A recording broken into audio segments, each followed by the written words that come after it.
had a toddler, I was pregnant again, and I thought that was a great time to launch a business. Hi, I'm Bethan Higson. I'm the founder of Mother Root, and I am unemployable. How were you managing? You completely catastrophize things when you're in a difficult place. I started it on mat leave as well. I was like very isolated at that point. It was all too much all at the same time, and suddenly I realized actually there's just no good drinks for that occasion. Nothing existed like what I was doing. So you're just creating something brand new, so much so you didn't know what to name it. I knew if I was going to make it successful, if I went to the people who are the arbiters of taste, we got listings in one of the best restaurants in the whole of the world, and that was like, oh, okay, I think people will like this. This is an iconic brand that we're building for the future of modern drinking. Hi everybody, and welcome to the Unemployables here at ITV, and we have got the amazing Bethan Higson from Mother Root, fresh off Dragon's Den. Literally, I mean, relatively recently, right? When was that aired? It aired in October, so 3 months ago. I think I knew you were going. You did, I'm sure you did. Oh, but it was on the DL because you're not allowed to talk about it until 2 weeks before it goes live. Yeah, so I remember it's just before it was about to go, like you were like, that's it. Because that's right, because you invited people to come watch the premiere. Yes. That's it, wasn't it? What was so great is obviously we've known you were on our watch list 2-3 years ago, so we've known about the amazing things that you are doing. But you were on Dragon's Den, you did an amazing job. You came across brilliantly, and you really, really did. You knew your shit, but the Bethan that we know came across, that personality was just lovely. And you got Stevie B, who was your investor. So you absolutely nailed it. How was the experience? Oh, absolutely amazing. Hold on a minute. Sorry, you got three. We got 3 offers. You got 3 offers. Sorry. Yeah, so also from the best 3, in my opinion. Yeah, so let me guess then. That must have been Deborah Mead and... It was Deborah Mead. I mean, it was, wasn't it? It was, yeah. Okay, It was great, Deborah great. Mead and Sarah Davies and Stevie B. Oh, definitely the best then. The best. Yeah, smashed it. Yeah. So, and actually, they were like the 3 that we wanted. So I was really, really pleased. And Sarah Davies has gone on to be a customer of ours. Really? Yeah. So, and she was like, the BBC might get me in trouble for like promoting your product on Instagram so much, but she's like constantly, But listen, we're going to talk about this beautiful product, and it is delicious. It is lovely. I love your branding, by the way. And again, we'll get to that. But I want to know, what was the experience like? Because you hear so much about it. Yeah. It's filmed into what? A 10-minute, if that, segment. But it's actually a lot of time that goes into creating that segment, right? Yeah. And prep ahead of it as well. So there's loads of due diligence that goes in behind the scenes. The BBC wants to know absolutely everything about your business. And we were in a fortunate position because we'd just done a big raise. Going into the Den, we'd raised 600,000. So we had loads of the stuff that they needed. Well done. So that was helpful. But they want to know, they're vetting absolutely everything that you're talking about. So they were like editing our pitch. You can't say that. Oh, that might be a claim. And so take that out, So they're really, yeah. I think they've got to be really careful. So it makes sense. But that must be really hard for you because I guess a lot of practice went into your pitch, and you got someone who's stopping you a lot. Yeah, and also I was in there with Alice, my COO, and she's dyslexic, and so for her, learning something off by heart is particularly difficult. And then at the last minute, they changed it, and so she was like, "Shit." But she did amazing, and you both brilliant. There's obviously, and you're in there for 2 hours, are you? And then at the end, and it goes really like the stress is really in the lead up. So we were in the green room for about 5 hours, like waiting, and I would not leave the green room. Like Alice wanted to go and get some fresh air. I was like, absolutely not. Why? Because I don't know. Why did Alice want fresh air? I mean, why didn't you want to leave? I didn't want to leave because I was like, I couldn't handle the idea of like not being there when they called us. Really? It was like more anxiety inducing, but actually I don't know. So we were literally stuck in a windowless box for about 5 hours, like getting more and more nervous. So it's probably not the right thing to do, but yeah. And then we were in there for 2 hours, and then the final edit's like under 10 minutes. Is what they show. If you look back on it, obviously it was great. What an experience. It worked. It was super successful. But I guess at the time it sounds then that it was really, really nerve-wracking. Yeah, really scary. Mainly my main fear was that what if one of the dragons doesn't like it, and they'll get like a close-up shot of them drinking it and be like pulling a face, because I mean that would hurt conversion quite bad. But that would surely never. But they all loved it. They all loved it. Yeah, but it is a strong drink. Like it's really bold. It's like big flavour. There's apple cider vinegar in there, which is like tangy. So it's got a big personality. So And like that's why people are obsessed with it, but it's also why it won't be for everyone. But luckily they all love it. And people are obsessed with it. The amount of people that are coming out, big names, saying that they absolutely love this product. Yeah. So listen, take us to, and we are going to come back to Dragon's Den, because I'd love to ask, I guess, what it's like to be working with amazing people like that. But beautiful branding. As you said, for you, this is about being timeless. Yeah. So we actually had a different bottle when we started. Something that was That's designed, an expensive bottle, isn't it? But this is an expensive bottle. So this is the rebrand that we launched just a year ago.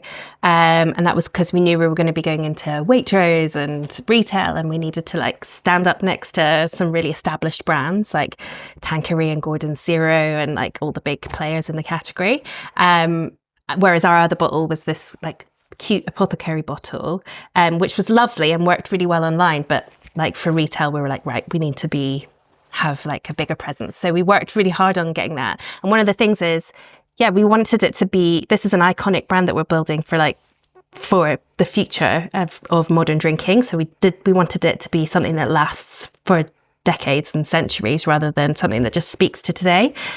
So like simplicity was a core part of it, and like being really striking on shelf. Yeah, well, it certainly is. Take us back to the very beginning then, because when we were talking earlier, this was something that was it born out of or started when you were expecting your first baby, was it? Yeah, so kind of the story goes back 10 years. Okay. The business started 7 years ago. We've just had our 7-year anniversary. Right. But 10 years ago, thank you, we survived. But the business, the idea for it was born out of my kitchen. So genuinely, I was pregnant with my first, who's now nearly 9. And I had spent a decade working in the wine and spirits industry, like some really beautiful champagnes and fine wines. Oh, so that was your background? That was my background. So I've always worked in hospitality, whether that's in like Spanish restaurant, pulling pints in Bristol cider pubs and things like that. And I love good drinks and what that means and represents to society. And like it's about coming and bringing people together over. Yeah, the drink is like in the middle and it like spurs good conversation. Really is, yeah. It's what it's about. But when you're not drinking, in my case, it was because I was pregnant. Suddenly I realised actually there's just no good drinks for that occasion. There were things trying to pretend to be alcoholic drinks. But for me, who had worked in that industry, I just felt they didn't hit the spot. They were either like really unbalanced, they were too sweet, they didn't have the same kick and the bite. So, or they weren't made. What do you mean by the kick? Like that, like burn and the like flavour, the flavour pop that you get from alcohol. It's an experience. It's an experience, and it's something I had been involved with for 10 years, like working wine tasting and all of that. So I know what goes into making really good drinks, and it felt like sodas and soft drinks were just really short and two-dimensional, and I wanted a proper big flavour experience. I didn't need to pretend to be something else. I just needed to really hit. And so experimented with drinks which had a base of vinegar, and at first I was like, that sounds really unusual. But it is unusual. It's unusual, but if you speak to any chefs, they will always recommend a little splash of vinegar as a seasoning. So think of it as your liquid seasoning. And actually, it's just an incredible flavour amplifier. So as soon as I started doing that, I was absolutely hooked. And so I was making these drinks for myself. And then for my girlfriends who were also pregnant at the same time, they were like, oh my God, this is amazing. Thank God you're making this. Didn't think anything more of it. Until like 3 years later, I had a toddler, I was pregnant again, and I thought that was a great time to launch a business. So you've never known. I was like, why not? I just thought you could see the category was growing. A lot more people were talking about not drinking, not just because of pregnancy, but for all sorts of other reasons. And nothing existed like what I was doing. So I saw that there was maybe a gap. And I was like, I know the drinks industry. I've worked in it for 10 years. So obviously that really helped. But I was super naive because, if I'd known what actually is involved in running a business, I probably wouldn't have. Well, let's go into, so you've got your 10,000 hours, to use the cliche, of working with obviously some big drinks companies. Mm-hmm. So that is where you really learn the nuts and bolts, the nitty gritty of the trade, of the industry.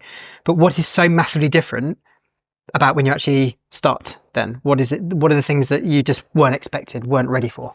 I mean, you have to, when I started, it was just me, it was just my own small savings that we put into the business. So just having no money is like a massive difference from when you're working with a massive multinational,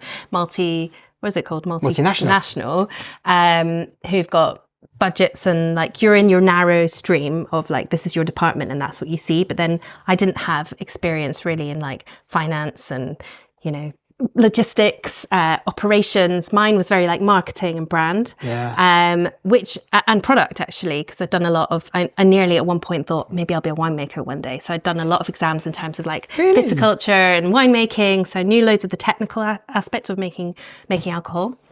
But yeah, so which is kind of applicable to then what I ended up doing. But there's that whole actual business end of running a business that was new to me, and I had to learn really quickly.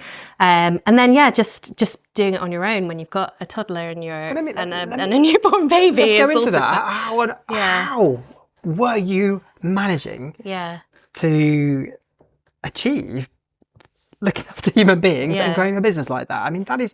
what an achievement. Yeah, I mean, I think the early days was actually, I saw it as a good time to do it because it was like, I was on mat leave. It didn't feel like a massive risk. I didn't need to say, right, I'm going to like leave the job that I was doing, and I could test it, and I could get those early indicators without a lot of like financial pressure to make this a success. So I actually think it was quite a good time, although mad time, to do it, because it felt like I could just dip my toe in without like huge risk. That being said, it did I was getting good signals. You know, we got listings in, the Ledbury was the first restaurant, which is like one of the best restaurants in the whole of the world, not just the UK. It's 2 Michelin star. That was our first restaurant listing, and that was like, oh, okay, I think people will like this. And then, you know, and so I was like, you just snowballed. Take me to that, because that getting into a Michelin star restaurant is absolute validation. It's like month 2. Pardon? Month 2. Month 2. Yeah. What validation? Yeah. If you've got an amazing product. Yeah.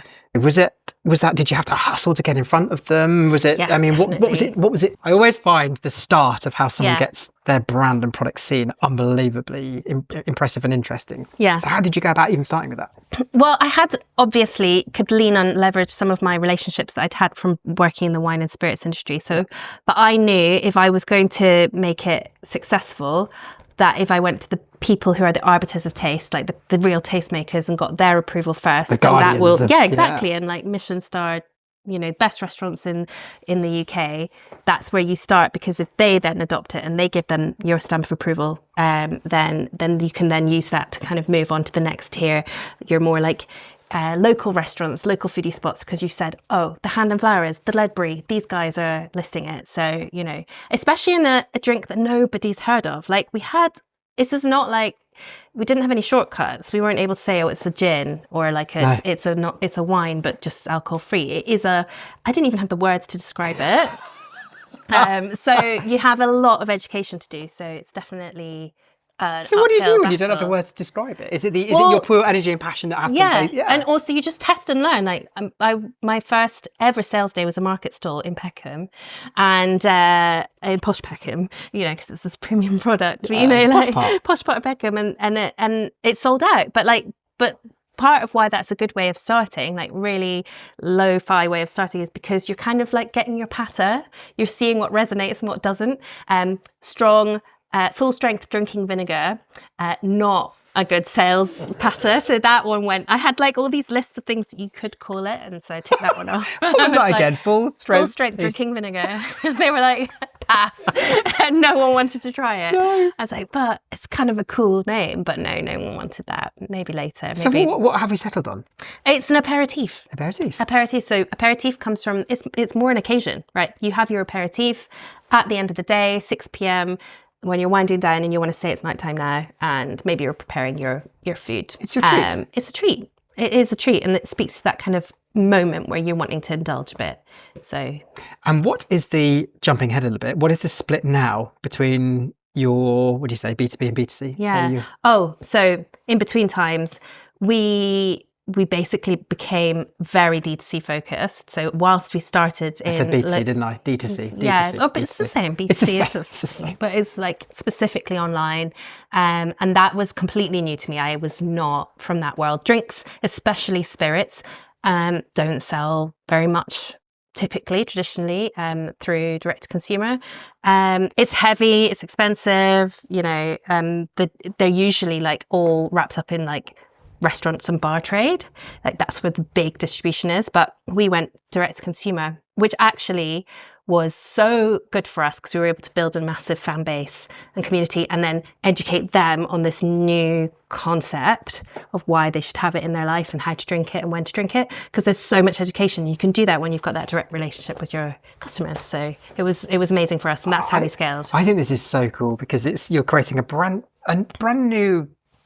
It's more than a category. You're just creating something brand new, so much so you do not to name it. Yeah. And you're trying a distribution that is actually quite alien to the way that this is actually sold in terms of D2C. Yeah. So there's a lot of wonderful naivety going on here, wasn't there? Well, I get you look back and go, actually, naivety was a great thing for us. Yeah, definitely. I wouldn't have started it because I think there's been so many hurdles and growth, like personal growth hurdles as well along the way. I think I'd have found it it would have been too much of a shock to know what was coming. But hey, were there times when you were like, I'm tapping out, this is too much? No, it didn't ever get to the point where I was going to tap out. I don't know why, but I've always had this inner confidence that it was going to succeed, but I just needed to try something else, try more. It was always clinging on. There were times where I should have, in retrospect, made some big calls sooner. Where I think I sat with difficult decisions, team related decisions, when I'd scaled up the team and it wasn't working. And obviously they were great people. And I was like, it's on me. I need to make it better. I need to be better. I need to improve this situation. And actually it was just that it was all too much all at the same time. And structurally the business didn't need all of those people, but I was committed to doing well for them. So stuff like that was some of the most stressful moments. It's people. Yeah, I find that. What is the biggest lesson you learned then, in terms of you just got to make a decision really quickly? Because I think it was about 3 months of absolutely no sleep, the most stress that I've ever experienced. Thinking that it was your fault. Yeah, but that I could find, because I guess you are, when you're an entrepreneur, you're continually problem solving, and that is a part of your DNA. So you always think, and you have this little bit of inner confidence, you think you'll find the solution. And then there was also for me, I didn't want to let them down, and I didn't want to I thought that might spell the end. If you're publicly letting people go, how are the next people you need to hire ever going to trust you again as a place to work? And obviously to make a successful business, it's all about having really good people. So I was you completely catastrophize things when you're in a difficult place. So I was desperately trying to find solutions for that scenario. But ultimately that's every business goes through it, and you just don't realize it. So if you get out there and you speak to other founders who are at the same stage or a couple of stages ahead, you'll know that they've done it too. And then I think then that takes the pressure away. You're like, oh, okay, this is just something that I've tried, I've got wrong. It's a really shit situation. And actually these people are going to go on to do amazing because they're amazing. Yeah. And still great people. Still great people. It's not on them. It was on me. It was a bad decision, but make your decisions quickly. Don't sit on them was a big learning. Were there times when, because the way you described it, it was, you got in some great listings, amazing restaurants. You then started the D2C aspect. You were starting to create your fan base. Was there a time element though where it was actually quite hard to get people to really take that bold step into trying such a new product? I don't know. I think we've been really good online. I think because people love to share new stuff. We send it to, it's not like we've done loads with influencers, but we send it to people who have a really aligned set of interests, whether that's, stage of life that they're at. They're just trying to look after themselves a bit more, but they are foodies, or they're really into their health and wellness, and they're curious to try it. And then because it's delicious, they will advocate for us. And so we found that the people, our fan base, were actually spreading the word. Really? Yeah. And that was amazing. And then that gave us the insights, the language that they were using, to then use it to speak to our customers. So that's why D2C, I think, is phenomenal, particularly if you're doing something that is new to world and quite different, because you have that ability to speak directly to people and then get the insights back from them, and then it becomes a bit of a flywheel. Yeah, you talk about creating a fan base, and obviously the product is a huge percentage of that. People have got to love what they're buying. They've got to, whether it's whatever kind of product it is, but are there other things that are just as important to create a fan? Is there other things that you've really got to focus on? Treating them with respect, loving them, speaking their language. We do interviews with our customers, actual phone calls. Do you? Yeah, about 6 to 10 a week. And wow, so what? Well, it's actually more to just understand them and so that we feel, so whatever content we put out there, because obviously we're creating a lot of content, that it is really aligned. It's really aligned with them, and obviously a brand comes from like the vision that often like the founder has for where we're going, but that's like a really important continual moving piece of information that you're getting when you are speaking to the people who are your fans. And so that means that you can create amazing stories and content that like reflects their lives, and that you're not like going off in a direction that is alien to them. So that's how you build a strong fan base, I think. When you talk to investors, so you've raised 1.3 million quid, haven't you? Which is amazing, and you've retained significant control of the business, which is wonderful. We were talking earlier, you know, for you, you've always wanted to maintain that element. You don't want to sell too much too cheap, right? Well, no, that was like I said, when I was beginning, I didn't really know that much about business, but I just absorbed information from people who'd done it before. And one thing that they told me was like, don't ever give away equity for like advisors. Don't give it, like, equity is the most expensive thing that you could give away or sell. So like be really shrewd about how you're structuring your business, and like raise just enough for what you need for the next stage. So that some people say you raise too much, so you're saying just enough.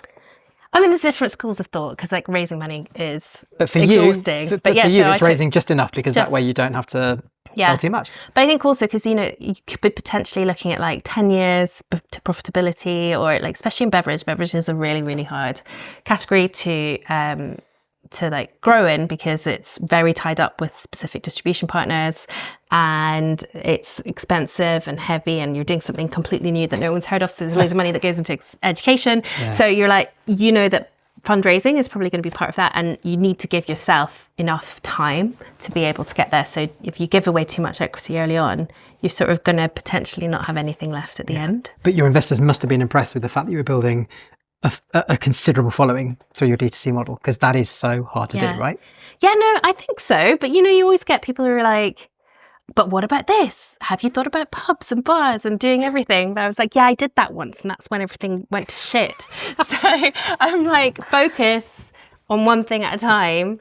And when the time is right, absolutely, we're going to be everywhere. Like, that is the long-term plan. Yeah. But it is like just doing things at the right sequence is important. But you now are in stockists? Yep. So this year we went into Waitrose. Wow, well done. Ocado, Sainsbury's as well. Wow. And we are in the last quarter 4 of 2025, got my years right, so last quarter, which is the biggest for drinks. We were the number 1 best-selling SKU, so product in Waitrose Known Low, and well done. Ahead of Guinness Zero. No! Yeah, we beat Guinness Zero, which is like unbelievable. But yeah, number 1, which is amazing. That is incredible. Yeah. And last week we were the number 1 best-selling product in all of beers, wines, and spirits in Ocado. Like, I just can't believe it. Yeah, it's been an amazing year. Like, going into wider distribution, because like we didn't predict that, but like people want to buy us all the time, but in their weekly shop, like they want to be able to go and pick it up when they're also getting all their other nice little bits. Now, you've gone and said, which is brilliant, the aspect of profitability, because that is one of the hardest things to achieve. Yeah, especially in such a competitive, difficult sector like what you're in. You obviously created a great D2C model. You've mentioned about the fact that you were doing, you know, achieving brilliant stuff in the stockists like Waitrose and Ocado, which is unbelievable. But what are some of the key lessons that you've learned about making sure that you're successful when you launch into a major retailer like Waitrose, Ocado, etc.? Yeah, I would say have your have your fan base. I think one of the reasons why we were successful, or have been successful today in retail, is because we had built awareness and a big fan base, and so they were like clamoring to get it there, because getting into the store is not necessarily the hardest part. It is really hard to get the attention from the buyers, because they get bombarded all the time. Attention. But then you have to be able to drive like product off shelf, and then if you don't have awareness, you're going to have to do that like bottom up from every single store, doing loads of sampling. You're going to be buying all of their media to try and get the product moving, and then you get like very little information back. So it is so hard if you don't go there already with a bit of a fan base and an awareness. it's going to be really hard to get that product moving off shelf. Well, those two things you were saying then, so sampling and... But they do media as well, so you can do their advertising, and you pay for that. Yeah, right. Yeah, it's so you get in, and then you can for them, and then you can pay money. Yeah. To make sure. Oh wow. Okay, so that can become very costly. Yeah. And then you can maybe be like, well, I'm on promo all the time, so I get it shifted. But then you're kind of on a bit of a downward spiral because you're always having to promote product. It is hard, but you need to move the product off shelf because the main for grocers, they're in every inch of their shelving is prime real estate. If you're not moving, they're going to want to kick you out and replace you with something that will. So it's tough when you're in. You're like, okay, now the challenge begins. Yeah, so the high five excitement, you're in, and then the hard stuff really starts. Yeah, because now you're competing with everything in the store. It's the amount of revenue that you can drive per centimetre is what they kind of look at. So is this, you were talking about the fact that you've got an absolutely kick-ass team. Yeah, that's a big shout out to your team, because before we started you were saying you're so proud of the team that you've built. 7 people at the minute? No, we're 13 at the minute. 13, but you've got 7 jobs. We're hiring now for another 7. Wow. So this is... Looking for a new office. So this is looking for another office, are you? Yeah. Anyone knows anything in Farringdon? That's where you'd like to be, is it? Yes, please. Okay, right. If anyone can help Bethan with that, a place in Farringdon would be great. Yeah, would be great. But that's the importance of building up your... Cheap. It's so expensive.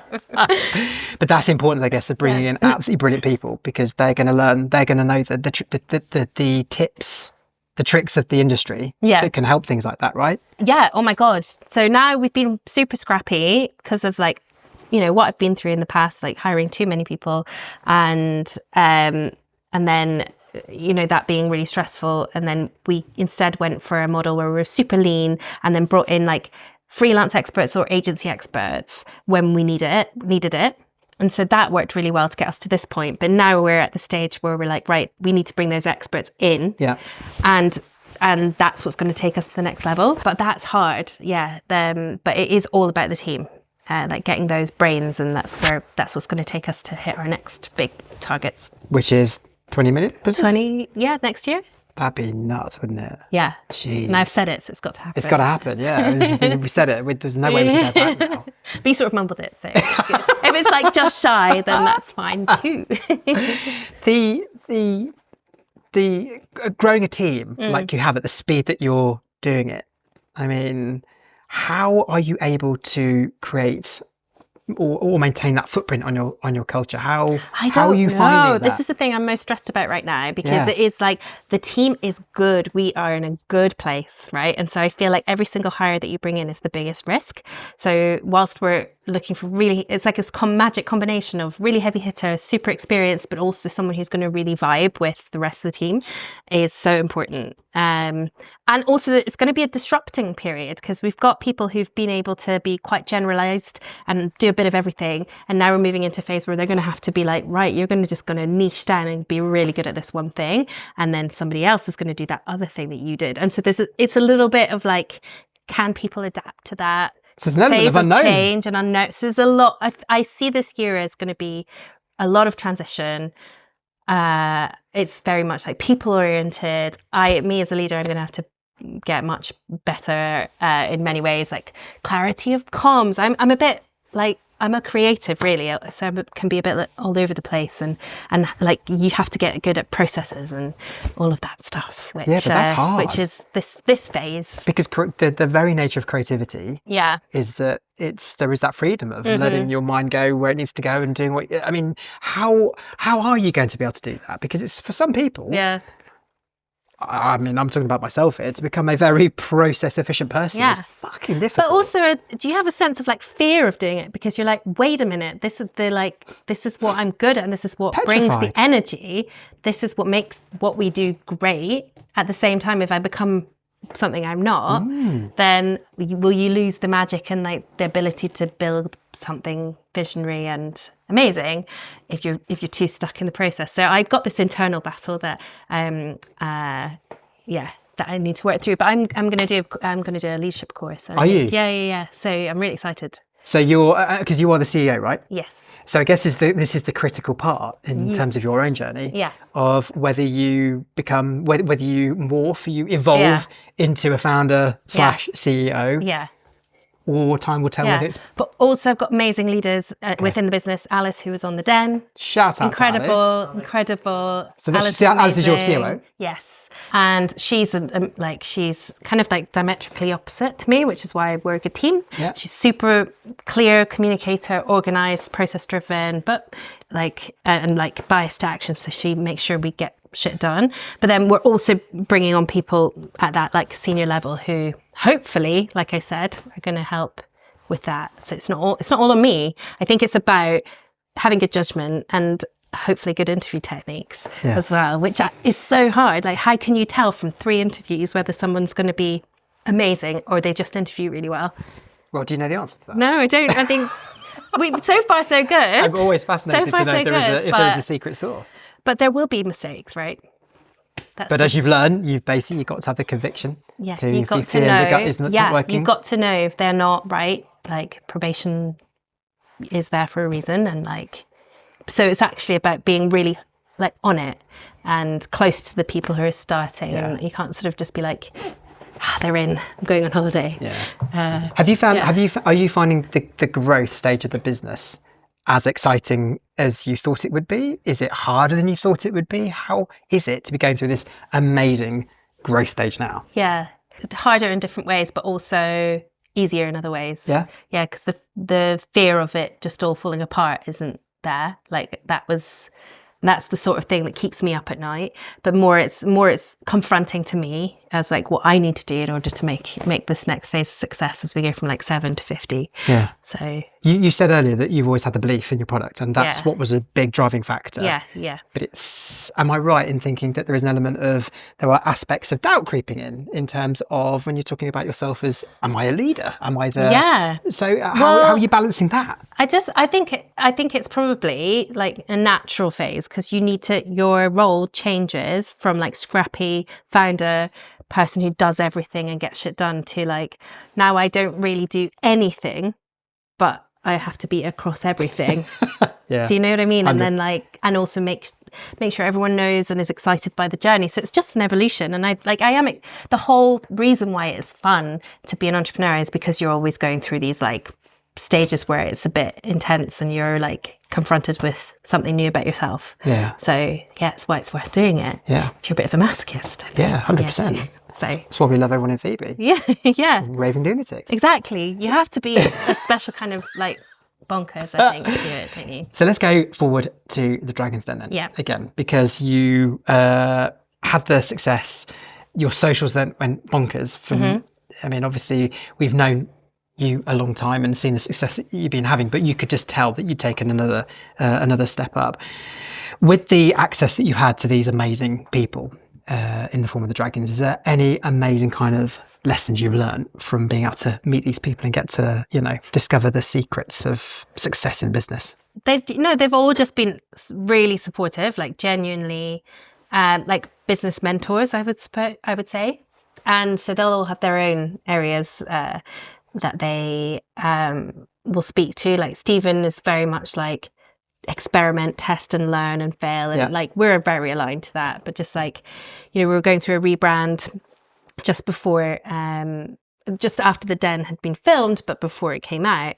And so we were sending him, what do you think? He's like, it's not what I think, it's what your customers think, and do tests, do all these tests and stuff. And I was like, you're right. I mean, it is. But that's what you've been doing anyway, right? That validates what you do in the right thing. It does validate, but like, it's good to have that reminder, because sometimes you can spend too long like just in a room of like 5 people and making decisions, and actually it's not about us. It's about, is this going to work? So getting removing like the self from it a little bit, and just super supportive from Sarah, who's like been buying it as a customer. She's been, I've seen that. She's talking about it all the time on her socials, and then I at the Phoebe event bumped into Deborah again. The one, was it a Phoebe event? it was Dock and Bay. It wasn't Phoebe, but I'd quite like to go with that. Yeah, it was Phoebe. It was Dock and Bay. Debs is a regular at Phoebe, so keep that in. She was there, and she's just like, yeah, she came and came and chatted to us because she's really into the product as well. Like, she doesn't drink and is bang on our target customer, and she just gave us a lot of advice ahead of the airing. She was like, make sure you do this, like the secret sauce of like how to make it super successful. So no, they're just genuinely really lovely people. Now you're out there in the way that you are, do you feel the pressure is even greater now to succeed? I guess because now we've put our head above the parapet. People are watching, so like if I'm saying we're going to do this thing, we've got to do it. Yeah. So a little bit, but I also have more confidence because like before early stage, you don't really know what's going to happen. You've got no data, you've got no information. You just kind of have blind faith. And now the more you scale, the more you're getting information back in terms of something that's more substantial. So you can start to dream big and then go, actually, no, I think we are going to do that 50 mil. Yeah. Are you sure? That's not like, it sounds massive, but it's not like, so I remember we did this 3-year plan and we were like, we are going to, in 3 years time, we're going to be the #1 non-alc aperitif in the UK. And we're like, nah, it's going to be in the UK and the US. It's not just going to be, and it's not aperitif, it's going to be spirit. So we sort of started to dream bigger because you're like, you start to see that it works. So you see the US as a market? We just started in the US in November. Did you? Mm-hmm. Yeah. Wow. How has that been as an experience? Yeah. Well, I mean, we're just starting online, so we're doing direct to consumer first. Yeah. But no, really good. Sales are going really strong. Are they? And yeah, they are. So I'm super excited for the US. It's like the fastest growing non-alc market, the biggest wellness market in the world. So we're a product which like sits at that intersection between non-alc and wellness. And then there's nothing like Mother Root, and there's not that many business. It's still super early stage. So there's a lot of products, but nothing like ours. So it was a little bit like where we were 5 years ago here. So we feel confident, but I don't want to sound overconfident. No, say it. I love it. Yeah, but who knows? Like, yeah. But yeah, it's a huge. Obviously, they say that the US is where like UK brands go to die. Yes. So With Mother Root. I hope we can buck that trend, because obviously there's some really good examples of beverages doing really well from the UK. Yeah. Are you? I guess with the success you're having and the fact that there is so much awareness of the brand, you must be getting some pretty exciting opportunities, whether that's in the form of people wanting to invest or even buy the company, right? There's been no knocking on, like, there's been no chat about buying the business at this stage, but like definitely our investors are all now asking to invest. I'm like, well, where were you when I actually needed the money? I mean, this is great, but like now we're profitable and like we aim to maintain that as we continue to scale. So, look, you take investment for other reasons than just because you are running out of cash and you got massive cash burn. So we're not going to say like no, but we're going to see how the US goes, and then because that could potentially change things in terms of having to raise a bit of. Well, maybe, but no, I mean we're profitable in the US so far. So as long as we can maintain that, But it might be that we have the confidence and we want to give it a boost. But yeah, there's people and funding partners who are looking to get involved. So now I'm just like, oh, wait, what do we want? Do we want that money? Do we want to be more, have people who are more people on the cap table? Or do we like it as it is, where we don't have to answer to a board so it just... Yeah, because it comes with strings attached. So you were talking earlier about the fact that as part of your experience, you learn about, the things like the sales and marketing, the distribution. Is that correct? Yeah, sales, marketing, finance, distribution, ops, all of it. So how did you basically learn the stuff that you hadn't had experience of doing before? Because I guess it was pretty critical that you learned that pretty damn quick. Well, yeah, and I think that's another thing. Like generally, I think in the early days, I took way too long to ask for help. I was trying to figure it out all on my own. And I didn't really have a network in business. A lot of my friends were all still in corporate world. That like my friends in the industry were all in corporate, and they weren't particularly helpful. I didn't know that many other entrepreneurs because I think I started it on mat leave as well. So I was like very isolated at that point in time. So I was sort of learning from what I could read online. Thankfully, it was like the advent of, or the dawn of, podcasts. Yeah. I learned so much from podcasts, and I like got really good at niche like search terms in my Apple Podcasts, which is like finance, like operation issue, logistics, 3P, like fulfillment, and then there'd be a podcast for that. Like it's absolutely like bonkers, but honestly learned so much through information that was out there, and then like getting out and meeting people. So there was actually like joining founder groups, like Phoebe. I wasn't at the early stage. I wasn't yet at that level. Oh, right. But then you realize that the importance of speaking to people and learning from them. Yeah. And then bringing on useful, great freelancers, freelance fractional help, because then you can absorb from them. Like, don't try and do it all yourself. I did it like on my own for way too long, and I think like that slowed the process down. Really? Yeah, along the way. I don't know why I thought I was like, I must know all, or else. I think I still, to a certain degree, like I want to fully understand every role so that I can like feel like I can be on top of it. But you have to learn how to let go a little bit. Yeah. And of course, a badge of honour is the fuck ups with running a business. Yeah. And something that in this country we can sometimes be a little bit too we brush under the carpet too much as opposed to embrace them like they do in America. I think it's a very much part of the culture, isn't it? I think definitely. You don't, like, we talk about it's failing forward, or basically surviving upwards. Like that's the phrase that we speak to, because you are every day, like you invited me to do one of the Phoebe fuck up storytelling, which I did, and that was just one of many. It was just one of many. It was like, which one do I choose? Because like Alice said, we're the MVP of fuck ups. We just do them all the time, and we kind of try and encourage it as well now. At this point, we try, and we want to, as the leaders in the business, we're trying to foster that sense of it's okay to fail and it's important to fail, because otherwise you're not taking risks and you're just like holding back. And actually, we can't learn and move if we don't do the risky things, or we're just going to make too many incremental steps. So failing is actually part of growing quickly. Plus, you don't realise that maybe you've taken on too much. Like there's always loads of plates spinning and some things will smash, and like, you know, literally smash. We had bottles smashing on the line, and no one wanted to take accountability. So our production partner said, it's not me. And then our bottle supplier said, it's not me. And then like the bottle manufacturer said, it's not me. And like, we were like, 3 of you sort it out. It's one of you.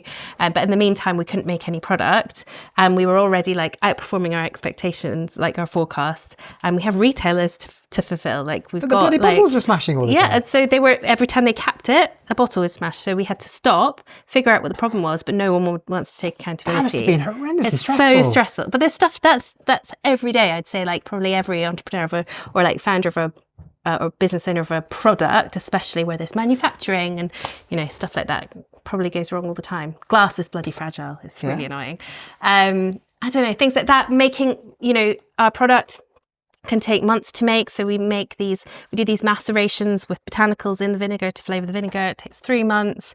We do that on a farm, and then the mixing and bottling happens in just outside London. So we're bringing it over, this beautiful, delicious liquid that's so expensive. And then it gets sent without a tamper evident, you know, closure on it. So the bottler goes, I'm not accepting that, which is quite right. Because there's a risk, even though it's tiny, that something has been, like, it could have been tampered with en route. And so suddenly you're pouring thousands and thousands of litres of delicious liquid that's like taken months to make just down the drain because you can't do anything with it. Jeez. And then it's just really, those type of things happen all the time. Ops is like, I'm glad I'm not an ops. I mean, I am an ops because I'm the CEO, but I'm glad I'm not officially an ops. Like, I mean, and is there anything like mentally how you have made yourself able to better get used to that? Is there anything that you've been able to do? Well, I don't know. I think having perspective, that having gone through a few of them and realising it's not the end, because what do they say? It's not the end until it's the end. Is that quite like a, quite a bleak statement? It's not actually. saying, it's a very true saying. Yeah, exactly. So you know that you're going to get through it. You're going to get through it. You just need to make a decision and move on, and what's the next plan? And then it's kind of, I think also you do get just a little bit more stoic. Like you're like, right, nothing ever goes to plan. That's another thing that doesn't go to plan. That's fine. Keep going. And actually, probably one of the true things is like, because when that happens, I feel like I don't celebrate the highs enough, and I don't like mourn the losses. So you kind of just more even keel the whole time. And this year I'd like to like try and tap back into celebrating the wins. Really? Yeah, because it's so important. Get carried away. Also for the team, like, you know, they've had an amazing year. So I don't want to just be like, great, you smashed it. What's the next chat? You know, so but I think it is part of your personality, like over time. It's resilience and like being stoic is what gets you through. But you have to remember to like take pause to celebrate the big wins as well, because otherwise you're just like, let's start by celebrating the fact you've been on the best podcast in the world in January 2026. I mean, listen, you are smashing it. It's a good way to start the year. I'm not going to lie. Yeah, well, Because listen, it comes with strings attached. we've got loads more of stuff that we're going to be doing as part of our time with you. But I just wanted to stop by saying it is been amazing to be on this. I mean, listen, I know you've been going 10 years and you were in the watch list 2 or 3 years ago. Yeah. But it's been so exciting to see where this business is going, and so fast. And just absolute respect to everything you're doing in your team. And it's lovely when great things happen to lovely people, because, you know, we've got to know you and you're fab. So huge congratulations from all of us. And it's brilliant to see all the amazing things that is happening with Mother Root. Buy it, it's beautiful. Thank you. It is last orders. We've got Bethan Higson, founder of the delicious Mother Root. If you haven't bought some of this, then what are you playing at? Who even are you? Yeah, who are you?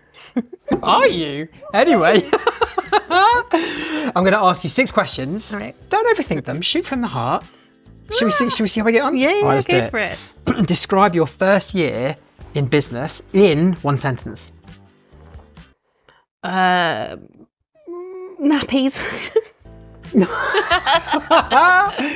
For context. I had a newborn baby and was juggling that. Yeah. So a lot of it was You have to deal with a lot of shit.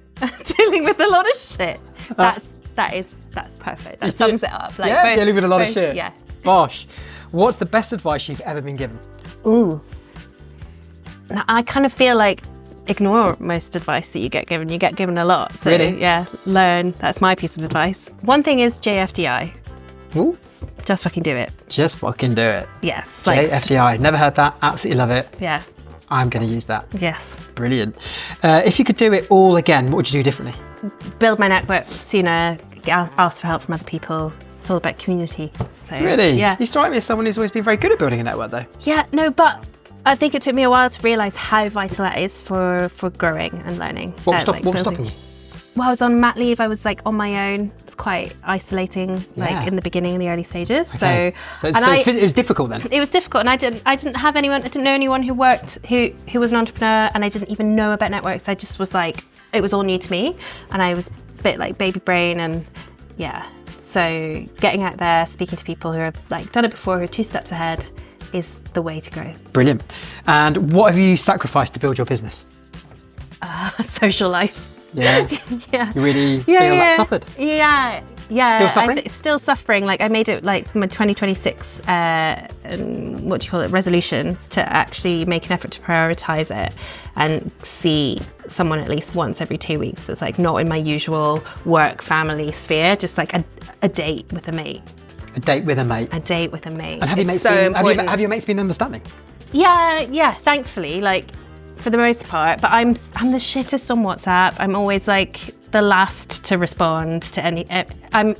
You just can't reach me. And then they're used to it now, but I'm quite unreliable. So they're forgiving. They're forgiving. They're amazing. They're all like at the stage that a lot of my friends are at. They're having kids and families, so they get it. Because to be honest, they're in that like everything's a juggle. Like whether you're an entrepreneur or not. Like when you've got young kids, that takes priorities. And I think even for them, like social life just becomes a little bit different in your childbearing years. Yeah. So 2026. What did you say was the expression? I liked it. It was great.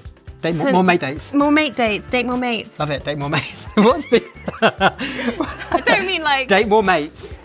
Date my mates. I don't need more mates. I just need to see my mates. Although more mates is also good. What's been the biggest surprise about running a business? That I'm capable of more than I realised. Yes. Yeah. It's been a huge confidence boost. Brilliant. Yeah. it just forces you, because you're like on the hamster wheel. You gotta keep going. So you push through lots of things you might just are uncomfortable, so you might not have done. So you realise you're made of quite a lot of, what do you say? Made of stuff. Made of stronger stuff. Stronger stuff. That's it. I'm made of stronger stuff. I'm not good at idioms and expressions, and Me you neither. haven't noticed. It's a bit of a Cher song in my head. You know what I mean? 'Cause I'm strong. Do you believe? One of my favourite songs. 'Cause I'm strong. Because I'm strong. What's one thing no one tells you about the life of an entrepreneur? That it is bloody hard work. I think a lot of people think it's, you do a lot. I've had a lot of, is it part-time? I'm like, no, unsurprisingly. Or do you feel like, are you doing it for more flexibility? I'm like, absolutely bloody not. Like, quite a lot of people think that you can do it in a real part-time fashion, which is like the absolute opposite. Flexibility, Yeah, it doesn't offer you flexibility. I think it offers you it does theoretically, but you're never off. Bethan, you've been amazing in Last Orders. Thanks. You're the best. Beth Higson, Mother Rune, Bosh. Thanks. Game of darts, 6 darts. We can see how good Bethan is. Not only does this lady make amazing drinks, but I'm heard she's quite good with a dart or two. Who did you hear that from? Making it up. So let's see. Right, 6 darts. Here we go. You're making it up. It's not wrong. All right, 6. Yeah. So someone could keep count. So was that a treble? Whoa. Whoa. Oh, okay. Not bad though. Good solid start. 3 more. That was distracting me, actually. That's why that last one didn't go on. Whoa. Nice. Lovely. Okay, listen, not bad effort there. I'd say you're pretty good. Well done. What was it? 61? Total? Was anyone counting? It was definitely 157. Doing it. That's how they actually do the Phoebe that's Gross what I see. 100. It's like, I don't.